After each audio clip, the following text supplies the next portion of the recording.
ఒక విచక్షణ అనేది కోల్పోయి పథకాల సంస్కృతి, ఉచిత హామీ పథకాల సంస్కృతి విచిత్రంగా పెరిగిపోతున్న పరిస్థితి. దీనివల్ల కనీసం పని చేసుకొని బతకలేని పరిస్థితి అని ఏదైతే సుప్రీంకోర్టు సీరియస్ అయిందో దీనిపైన చర్చిద్దాం సార్. ముందుగాల social media forum, Telangana social media forum అధ్యక్షులు కరుణాకర్ దేశాయ్ విశ్లేషకులు చెప్తారు. చెప్పండి అన్న, ఎట్లా చూడొచ్చు దీన్ని? ఇది మామూలు అంటే సమాజానికి తర్వాత ప్రజలను సోమరిపోతులు చేసి మరి ఒక రకంగా ఈ ఉచిత పథకాల వల్ల ఒక స్లో ఫైజన్ లాగా సమాజం మొత్తం చెడిపోయింది.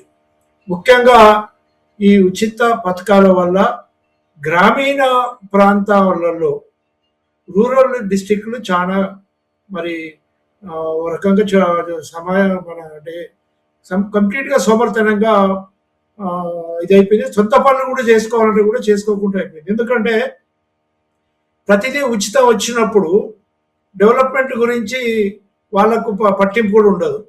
అంటే ఓట్ల విషయంలో కావచ్చు, ప్రతి విషయంలో కూడా ఉచితానికి అలవాటు అయిపోయి ఓటర్ కూడా మరి డబ్బులు తీసుకొని ఓటేయని పరిస్థితి ఏర్పడింది. ఓటర్ కూడా కరప్షన్ అయిపోయింది. నిజంగా కష్టపడే గుణము ప్రజలలో పోయింది. వాళ్ళకు కావాల్సింది ఏంది? సామాన్య ప్రజలకు కావాల్సింది ఉచిత విద్య.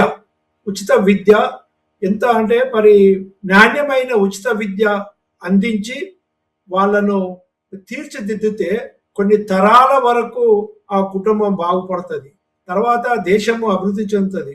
కానీ అది ఉచిత విద్యకు పక్కకు పెట్టి, ఉచిత వైద్యాన్ని పక్కకు పెట్టి అన్ని మరి ఇలాంటి ఉచిత పథకాల వల్ల, ఆ ఉచిత పథకాల వల్ల వాళ్ళకి ఎలాంటి ఉపయోగం కూడా లేదు. కాకపోతే ఆ ఉచితంగా వచ్చింది, ఎప్పుడైనా చూడండి, ఉచితంగా వచ్చింది విచ్చలవిడిగా ఖర్చు పెడతారు. ఎవరైనా ఉచితాన్ని విచ్చలవిడిగా ఖర్చు పెడతారు. కష్టపడి సంపాదించిన దాన్ని ఎలా ఉపయోగించుకోవాలనేది ప్రతి ఒక్కరికి ఉంటుంది. అయితే ఈ విషయంలో సుప్రీంకోర్టు మరి వ్యాఖ్యానించడము నిజంగా కూడా మరి నేను దాన్ని స్వాగతిస్తున్నా. కానీ మరి దీన్ని ఎట్లా? ఎందుకంటే ఇప్పుడు మేనిఫెస్టోలో ఏదైతే చెప్తారో ఆ మేనిఫెస్టోలో చెప్పినవి అమలు చేయటం లేదు. మేనిఫెస్టోలో చెప్పిన దానికి విలువ లేదు. అది రాజ్యాంగంలో మేనిఫెస్టోలో పెట్టిన దాన్ని ఏదైతే మేనిఫెస్టోలో పెట్టినరో అది కంపల్సరీ దాన్ని చట్టబద్ధత చేయాలి.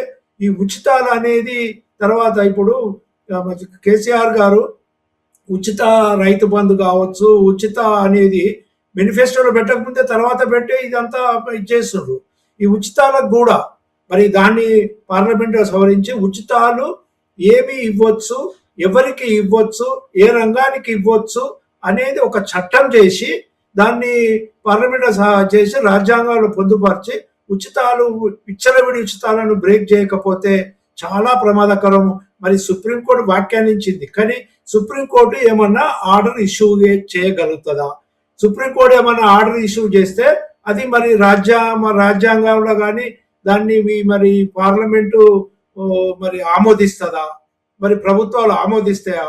ఇది ఒక పెద్ద ప్రశ్న. దీని మీద మరి ఇంకా ముందు మరి సుప్రీంకోర్టు ఎలాంటి చర్య తీసుకుంటుంది? మరి దీని మీద అన్ని రాజకీయ పార్టీలు, ముఖ్యంగా అన్ని రాజకీయ పార్టీలు ఒక మన ఈ విషయంలో అందరూ కూడా కలిసికట్టుగా రావాలా. వాళ్ళకు కూడా తెలుసు ఉచితాల వల్ల మరి డెవలప్మెంట్, దేశం అభివృద్ధి మరి కుంటుపడుతుంది. తర్వాత మరి ప్రజలు సోమరితనానికి అలవాటు అవుతుండ్రు. తర్వాత చదువుకోవాలనే ఉద్దేశం కూడా లేకుండా తాతలకు తండ్రులకు వచ్చిన పింఛన్లను ఆ పైసలు తీసుకొని చదువు వదిలిపెట్టి విచ్చలవిడిగా మన బెల్ట్ షాపులలో ఉదయం 8 నుంచి సాయంత్రం వరకు బెల్ట్ షాపులకి అలవాటు అయ్యారు. ఆ పైసలన్నీ ఉచితాలతో వచ్చిన పైసలే. కాబట్టి దీని మీద సీరియస్గా ఆలోచించాల్సిన అవసరం ఉంది.